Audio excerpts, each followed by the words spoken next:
ఆదిలాబాద్ జిల్లాలో నిర్మించబోతున్న industrial corridor పై సంచలన ఆరోపణలు చేశారు బీఆర్ఎస్ ఎమ్మెల్యే అనిల్ జాదవ్. తన నియోజకవర్గంలో ఏర్పాటు చేస్తున్న ఇండస్ట్రియల్ కారిడార్ పై తనకే సమాచారం లేదన్నారు. అధికారుల బృందం రహస్యంగా వచ్చిన హెలికాప్టర్లో సర్వే చేస్తున్నారని, అందులో బీజేపీ ఎమ్మెల్యే కూడా ఉండటంపై పలు అనుమానాలు వ్యక్తం చేశారు. అంతేకాదు రైతుల దగ్గర తక్కువ ధరకు భూములు కొనుగోలు చేసి అధిక ధరకు ప్రభుత్వానికి విక్రయించే కుట్ర జరుగుతోందంటూ ఆరోపించారు.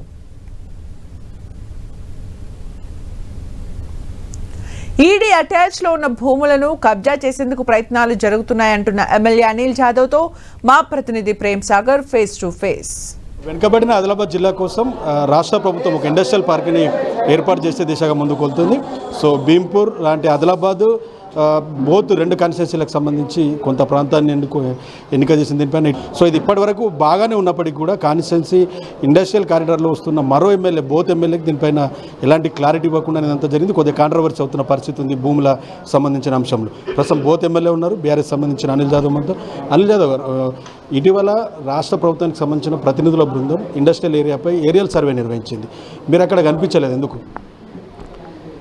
అది జిల్లా మొత్తం ఇప్పుడు ఏదైతే ఆదిలాబాద్ ప్రజలు కూడా దాని మీద చర్చించుకుంటున్నారు. అందరూ ఈ హెలికాప్టర్ యాడికేలు వస్తున్నాయి, ఈ ఓళ్ళు తిరుగుతున్నారు, ఈ ఇండస్ట్రియల్ పార్క్ ఏంది, దాని కథ ఏందని చెప్పేసి ఈ ఆదిలాబాద్ జిల్లాతో పాటు మా రెండు కాన్స్టిట్యున్సీలో ఆదిలాబాద్ మరి బోత్ వాళ్ళు ఎవరు వస్తున్నారు ఎవరు పోతున్నారు అయోమయం లేని పరిస్థితిలో ప్రజలు ఉన్నారు.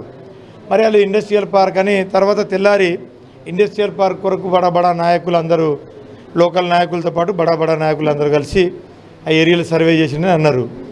మేము అడిగేది ఏంటంటే, గరీబోళ్ళు ఇవాళ దళిత బస్తీ కింద 3 ఎకరాలు ఇద్దామన్న భూములు దొరకలేని సమయంలో ఇవైతే బడా నాయకులు వాళ్ళ స్వలాభం కొరకు కొన్ని వందల ఎకరాలను ఇక్కడ పంచిపెట్టడానికి అక్కడ ఏదని అప్పచెప్పడానికి సిద్ధంగా ఉన్నారు.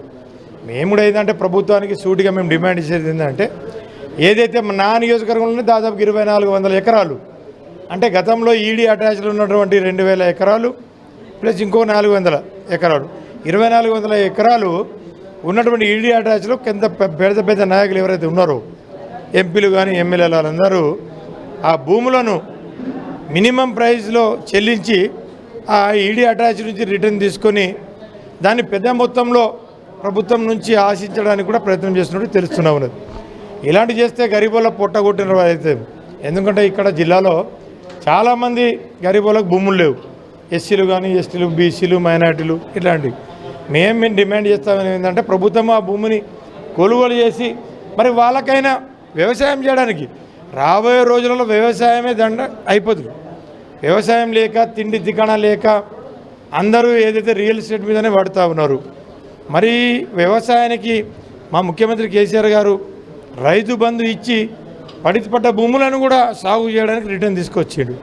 ఆ విధంగా మీరు కూడా ప్రయత్నం చేయండి. ఆ ఏరియాలో ఏం రాబోతుంది? ఇండస్ట్రియల్ కారిడార్ అని చెప్పి ఇప్పటికి అనౌన్స్ చేశారు. ఎటువంటి ఇండస్ట్రీస్ వస్తున్నాయి? మీ కాన్స్టిట్యున్సీలో ఉంది కాబట్టి ఎలాంటి ఫ్యాక్టరీస్ వస్తున్నాయి, ఏదైనా క్లారిటీ ఉందా దాని మీద? మేము మా ఆదిలాబాద్ జిల్లా ప్రజలకు కూడా మేము ఒకటే చెప్పదలుచుకున్నాం. ఏదైతే ఆదిలాబాద్ చుట్టూ ఉన్నటువంటి భూములు ఏదైతే ఇండస్ట్రియల్ పార్క్ భూములు ఉన్నాయో ఆ భూములను ప్రభుత్వం అక్కడ తీసుకొని దానికి బదులుగా ఇక్కడ భూమి కొనడానికి ప్రయత్నం చేస్తున్నది. దాన్ని కొన్ని 100 కోట్లు 1,00,000 కోట్లను అమ్ముకొని ఇక్కడ మా పొట్ట కొడుతుంది, ఆదిలాబాద్ జిల్లా ప్రజల పొట్ట కొడుతుందని చెప్పేసి నేను తెలియజేసుకుంటాను. థ్యాంక్ యూ అనిల్ జాదవ్ గారు. సైదీ పరిస్థితి ఈడీకి సంబంధించిన అటాచ్ భూములు కావచ్చు, మిగతా భూముల్ని తక్కువ ధరకు కాజేసి మళ్ళీ ప్రభుత్వానికి ఎక్కువ ధరకు అమ్మే విధంగా ఇండస్ట్రియల్ కారిడార్ ఒక కుట్ర జరుగుతుందని చెప్తున్నారు. రకరకాల ప్రభుత్వానికి సంబంధించిన ప్రజానిధులంతా కూడా ఈ ప్రాంతంలో తిరుగుతూ ఏం జరుగుతుందన్న దానిపైన ఒక స్పష్టత లేదని చెప్పేసి ఎమ్మెల్యే అనిల్ జాదవ్ చెప్తున్న పరిస్థితి. కెమెరా పర్సన్ చందుతో ప్రేమ్ సాగర్, 10 టీవీ, ఆదిలాబాద్ జిల్లా.